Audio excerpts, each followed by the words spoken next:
Hi, everyone. This is Dr. Gayle Carson. Welcome to Living Regret Free, a program that shows you how to live a better and more joyful life. As an added bonus, I invite you to listen to an introduction to my Mindset Matters program, which ties into this so well. Go to www.sobmindset.com. It's free, and I know you will enjoy it. If you'd like to contact me personally, drop me a line at gaylecarson13@gmail.com or go to my website, www.spunkyoldbroad.com, and sign up for my weekly newsletter. My guest today was born in England. Debbie Anderson is a natural healer who has worked in the magical sphere of spirituality all of her life. A clairvoyant medium who now lives in Canada, she's been doing intuitive spiritual readings for more than 35 years around the world. Her beautifully designed and acclaimed oracle desks began appearing in 2013, and Debbie's vibrational energy for adults and vibrational earth children for inner child and children are globally distributed, and her two new affirmation decks, I Am Vibrations and I Am Sacred, are meeting with equal success. Today, she is one of the leading authorities on how to best use oracle cards for living in alignment with your heart, your soul, the universe, and the purpose you deeply desire to experience. She holds workshops for oracle card reading around the world. Wow, Debbie, this is going to be an interesting show. Thank you so much, Dr.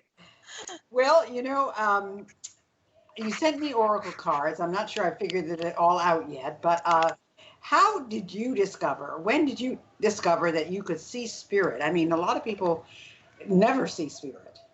That's correct. But I started when I was about 4 years of age. And at that time, my family were, my parents were going through a separation. We later on got divorced. So my brothers and I got bundled off with my mother to my grandparents' house. And I have to say, my grandparents' house was definitely an area where it was children were to be seen and not heard. This was back in the 1960s, which children in those days were. And of course, children went to bed early. As they did in those days. And I would go up to bed and be laying there in the dark, and all of a sudden the ceiling would peel back and the room would light up, and all these little ethereal beings would come down through my grandmother's ceiling. Well, sadly, because I didn't understand what it meant at that time, I would scream and cry, and my mother would come up and say, "Oh, you're having a bad dream, just go back to sleep." So I get the sense at that time spirit were going, "Okay, we're scaring the bejeep. So let's just leave her for the moment, and we'll come back later on when maybe we can communicate with her and she'll understand that things are okay." And I suppose I was one of those, what they call a precocious child, that would say these profound things to people. And it wasn't always well received by adults. We live in an environment now, which I have to say, little bit more enlightened, and parents seem to be a little more tapped into if children are seeing things or sensing things like that, to talk to them in a different way. So I was basically. So what were some of the obstacles that you had to overcome as a child then? Well, I think it was there was nobody there to say it's okay, you're seeing spirit. It was one of those of I was having these conversations with imaginary friends or whatever, or I could see different beings, and I would say to people, I've got so-and-so here, and, they're saying this, and this, and I would get told, nothing, just be quiet, child. So I think the obstacles for me were, it's when to speak, and I think in my teenage years, it was the most scariest happening for me. I was on a school bus. I was on the bus going home from school, and this is in the UK, and I know I saw Jesus outside the window, and I know people go, "Oh my gosh, really? Yeah, okay, whatever." But as a child, like a 11 or 12-year-old, I literally jumped up out of my seat and said, "Oh my goodness, there's Jesus. Can everybody see him?" And everybody was gradually backing away from me as if there was something completely wrong with me. And, and that was my mother took me to see a psychiatrist. And in those days in England, if you went to see a psychiatrist, you got to wear a beautiful white little coat, which strapped your arms around your back and put into a padded cell. And I do believe to this day there are maybe people that are in mental institutions, especially in Europe, in England, that were placed there being noted psychotic or schizophrenic when they were actually seeing and connecting to spirit. And Wow. this is what so at that point I thought, oh my gosh, this is not happening. So spirit basically said, you know what, we're just going to again. It's okay. We'll come back. We'll be here. You know, like you can't be as flamboyant and say these things because people are not ready to accept it. And, you know, I think even to this day, my mother, you know, refers to me as one of them, which I don't know what one of them is, but I rather like it. So do you think everybody is psychic? Do believe that everybody sees and senses spirit, especially young children up to the age of around about 8 age, when reasoning comes in and we get into the focus of friends and peer group pressure and homework and all those kind of things. But up until that point, children especially are very much connected with spirit. And I always suggest to parents to have an open heart and to listen, because you actually may learn something. And this is what spirit are there trying to do. And this is why young kids have imaginary friends, or they talk about people that have actually gone into spirit. And there's been many cases where it's been. And these days it's more open, more acceptable. I'm not saying everyone, but people. And So, of course, yes, sorry. You're dealing with the oracle decks. I'm not sure people even know what that is. So tell us, first of all, what is an oracle deck? And then second of all, you said there's 3 steps to maximizing the success of using them. So tell us a little bit about that. Okay, so oracle cards are slightly different. Most people think of tarot, and tarot are created with arcanas, which are secrets, and suits and honors, like a deck of cards that we would play with, except for there's more pictograms on them, and people sometimes get a little bit scared. Sadly, Hollywood has not done tarot decks a great deal of okay. An oracle deck is less scary. And I explain that in 2 ways, because an oracle deck, you can actually pick up the cards and start shuffling them and turn over the cards and start getting some information. The tarot deck, you do need to have a little bit more insight and knowledge and understanding for them, whereas an oracle deck, anybody can pick up and use. So I work. It is easy as 1, 2, 3 to connect with an oracle deck. And it doesn't have to be my oracle deck. It can be anybody's. And there's, if not thousands, of beautiful decks out there that people use and to use. So the first thing to do is to connect with the question. And I always say to people, in a safe environment, and set yourself on what you want to do. So that is connecting with taking 3 nice cleansing breaths in and out, and just focusing on what answers do you actually need. It's not very complicated. It's not an overthinking thing. And then the next thing is to connect with the deck. And there are set rules of engagement. Most people at some point in their life, even if they're not a poker player, have picked up a deck of cards and played. So I always say, take the cards in your hands and shuffle the deck in whatever way is comfortable. And if you can't shuffle the cards, lay the cards face down on the table and use your hands to what I call mix up, and then just decide on how many cards you want to pull out, whether it's 1 or 2 or 3.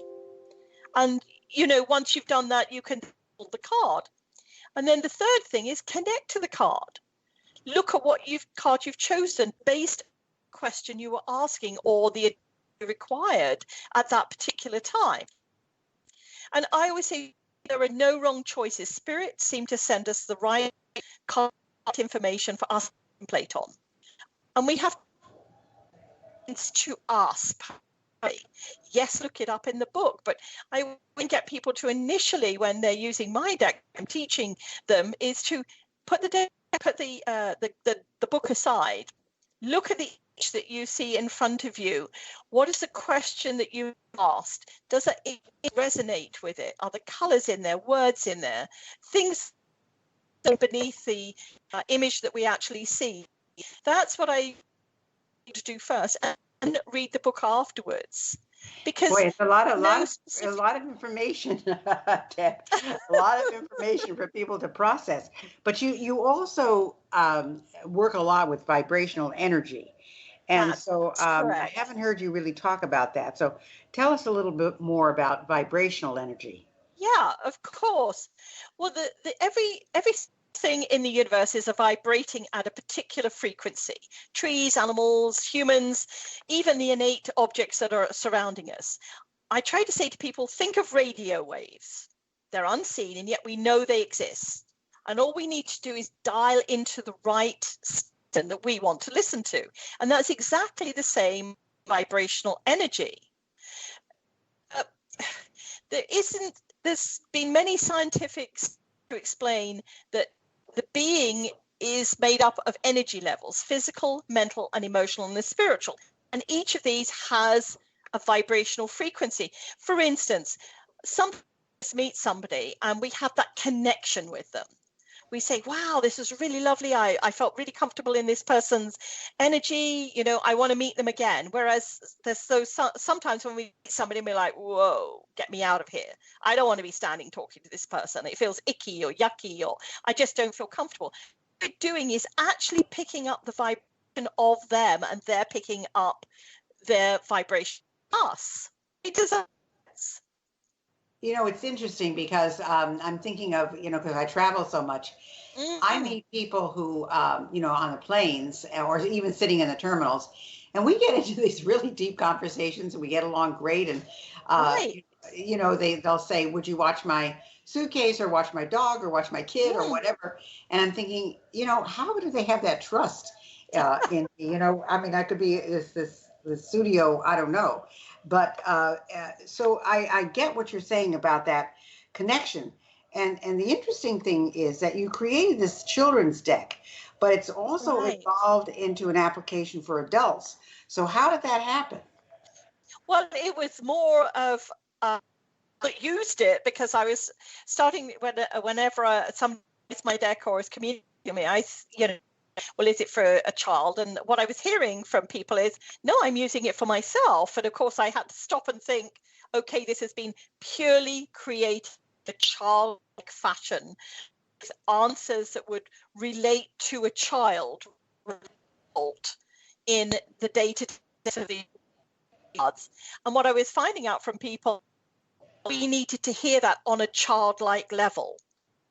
Connecting with our inner child, our inner self, maybe we need to be spoken to like a child. And I don't mean in a chastising way, but I mean in a comforting way, in simplistic terms. And that's what I was hearing from people. So, I'm all open to somebody taking my deck and making it evolve whatever they feel it's great for. So for me, I had to go back and revisit it in myself and go, okay, yes, using this now, doing inner child work for clearing some of the maybe negative things that are hanging on to in childhood. This would actually be a great deck for doing that. So that's how that sort of evolved. That's really It amazing. certainly wasn't thought of being that. But you also have you also have I am affirmation decks, and Right. where did they come from? Well, that was more of the instant gratification that I was hearing from people that use my decks. We want someone who can just turn over the card. The information is on the card, and we don't have to look in a book. We don't have to do anything. You understand that, don't you? Sure, being a little bit lazy with everything. Well, I have to admit it's really lovely. So people use what I call a daily focus. So they pull a card for the day, and that's their focus for the day. Based in the I am, and the I am frequency that I really wanted to resonate across to everybody is we're here on this journey for ourselves. Okay, sometimes, especially females, I say, and I'm not including the gentlemen whatsoever, but here there's always, we've got to be mother, we've got to be daughter, we've got to be wife, we've got to be sister, we've got to be all of these, and everyone else comes first except for us. Sometimes we get into that state of being, oh, this is great. I don't get to have all the everybody else does, and I'm starting to feel like the worrywart or the complaining person here. So it was really making people step back into the how important and how sacred our journey is to us. And every single card in that starts with I am, so that when we say it, we feel the resonance ourselves. And that was very important for me and for those around me that I was And basically the card and the information is on the card, so that you can go and look up in the book. There is a book decks, and you sentence that's there that connects with that. But it is so simple. It's basically pull a card, connect with it, with the words on it, and then go about it. And I hear from people, even at the end of a day, just pulling a card, going, oh my gosh, that was exactly how my day resonated with me. And I always say there are no mistakes when we pull cards. They basically are there, and they're showing us either something we alerted to or something actually happened. So if I pull a card, and that's going to be my day, do I formulate my day to the card, or does the card formulate to me? The card formulates to you. Wow. It is, I always say to people, when people say, well, I had this really strange thing happen today. I'm driving along, and then out of my car, I see a blue, and then I see anything of it until a little later, I'm walking in the park, and I see another bluebird. I say, they're messages from heaven. Okay, we didn't go out fixated on, I'm going to see a bluebird. They just happened to be there. And this is the same with the card, and especially people at the end of the day when they're finished, it's almost like, see if this all connected in with my day. And I don't think I've heard anybody say, no, this wasn't my day. They're so interesting, but they're not so profound. Wow. Yeah. It's amazing. So thank you. I'm gonna try this. I'm gonna try this for the next several days, Debbie, and I'll let you know how it manifests in my particular life. So, do you think that people use the deck for tapping into their own intuition, or do you think that they use it as a crutch, or how do people come to use it in the first place? I think anyone uses any tool, and I use the word tools, crystals, it be runes, be anything, helps so that we have something to that intuitive can download the information for us. I always call it a bit like key. People use a pendulum sometimes going into, or they buy something, and that also helps them. It's not my vision. This is what the card, or this is what the room said, or this is the pendulum, or whatever. So I'm not like the scapegoat, but I think it's almost like having that secondary. I would ask a friend, okay, do you think this is a good pair of shoes for me, or do you think this guy's good for me? We're asking sort of confirmation, and that's what the cards actually invite us to do. Tap into our intuition, get that confirmation. And I always say everything's heaven's way. So what's on Debbie's list for the next project? Well, I'm working on hopefully the I Am Sacred affirmation deck become a mobile app. The 2 Oracle card decks are available apps already. So I'm working on an app developer to do that. I'm trying, I'll use the word trying, to formulate a lot more of my courses so they're online, so people can actually just be me, but can be anywhere in the world, because I'm finding that people want me, but they can't always be where I am, or I can't be where they are. So that's my next course. But in reality, do you need to be where they are? I mean, can they work with you on a long distance basis? Yes, they could. I want to try and get some online course workshops up and available so that people can tap in when it suits their schedule, and they can still have knowledge and things from me so that they can work on what.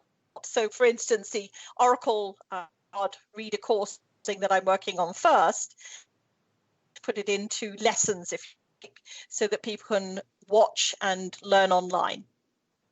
So how does Debbie herself, how do you stay in the flow with what you do and your work? Well, for me, it's remembering definitely that I do cast and form, because without me, there is none of the rest of it. So I like to take time off like everybody else, but I do love the work that I do tend to immerse myself in that. I can include spirit when I'm overdoing it, just do that little tap on my shoulder and like, you need to step away. You need to do something else. And I'm very blessed that although when I'm working on tour or something, I'm 24/7 on, but when I come away from that at the end, I usually take a month off. So I download and decompress, as they say. And I do that. I go walking. I attempt to play golf, much to my husband's horror, bless him. When he goes out and has a game of golf with me, I think he doesn't have a good game of golf. So, but I like to meditate. I like to walk. I spend time with friends and all of those things that people do, I think. Well, I think, of course, being able to do something totally disconnected from your, shall we say, your profession or your calling is certainly important for people to be aware of and to do. But the fact that you take a month off, I don't think people 20 years ago, even 10 years ago, thought about taking a month off. Oh, no. But if you have a business that's successful, and if you can't run without you for a month, and they always say you have a job, not a business. And, but doing what you do in the spiritual arena is something different. And being able to take that month off is so very, very important. And I'm glad that you do that, because it shows people who follow you that you're practicing what you preach. So, which is of course the key step to everything.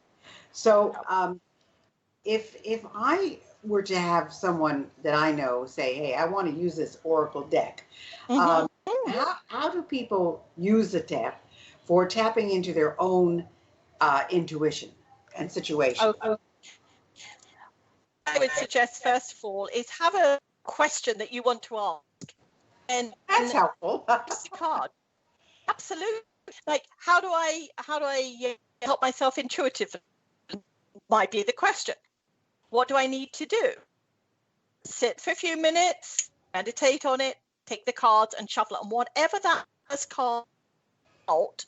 And the one actually done that while I'm talking to you here, and the card that popped out was smell the roses. And the card for me, smell the roses, indicates overthink this. You have to overthink. Just let things happen. That's interesting. So let me ask you, how many do you just use one card a day, or do you use more than one card a day? And do you use a different card for every situation? It depends. For instance, if I want to look at something on in my moment, and I want to reflect, is there something that affected me in the past, and how in the future? So in the case I would pull 3 cards. One in the situation where I am at the moment, one looking at the past and what maybe has been brought past or has been affecting me that is still relating to the past, and one that is the future of what outcome's going to be. So I would pull 3 cards, read them in that way, and you can just pull 1 card.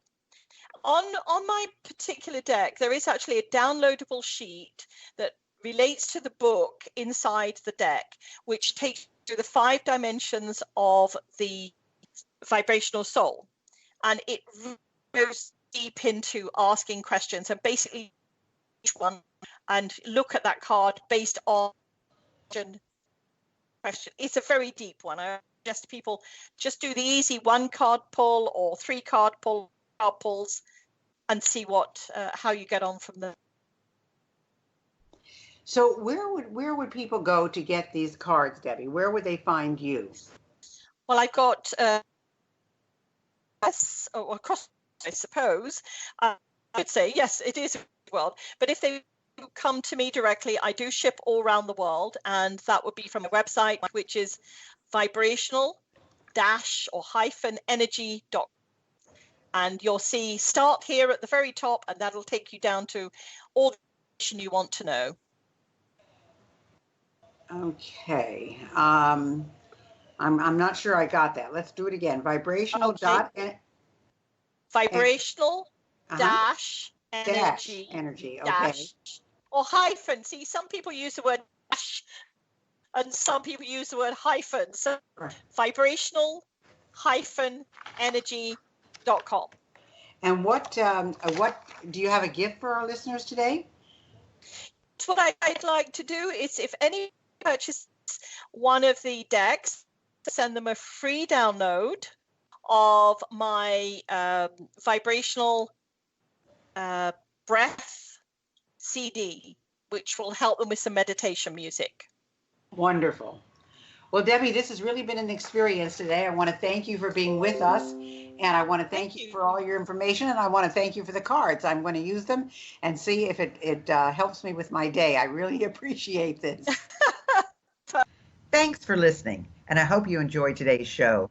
I choose my guests carefully, so if you have someone you'd like me to interview, please drop me a line at gaylecarson13@gmail.com. In the meantime, check out my intro program, Mindset Matters, at www.sobmindset.com. See you next week.